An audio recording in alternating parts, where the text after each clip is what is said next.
Good day, everyone. I am Edessa Marie Borjal, your reporter for today. Now, we're gonna talk about the different parts of the microscope. First is the eyepiece. The eyepiece is where the viewer peeks. Next is the draw tube. The draw tube is the one that holds the eyepiece. And body tube. The body tube supports the draw tube and objectives in place. This is the rough focusing knob or coarse adjusting knob.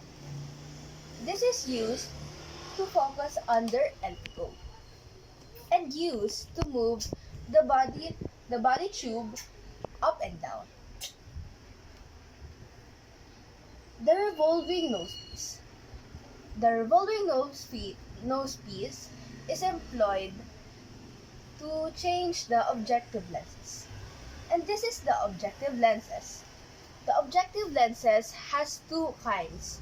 It is HPO and LPO. HPO means high power objective lens.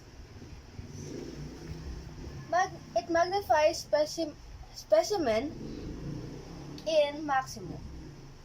It also magnifies object 40 times or more. LPO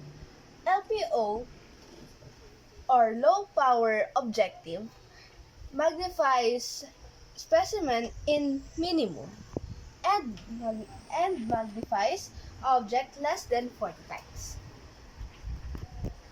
This is fine focusing knob or fine adjustment knob. It is used to focus under HPO. And this is stage. The stage is the platform where the glass slide is placed. And diaphragm. The diaphragm regulates the amount of light reflected to the mirror. This is the mirror. The mirror is the one that collects the light. Next is stage clip. The stage clip holds the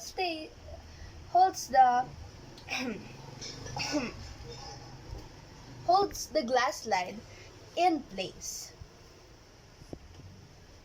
And this is the handle or arm. This is the part where the viewer holds the microscope.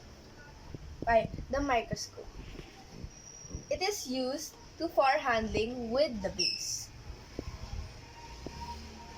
And this is the inclination joint. The inclination joint is used to get the desired viewing angle. And this is the base. It keeps the microscope in place. That's all. Thank you.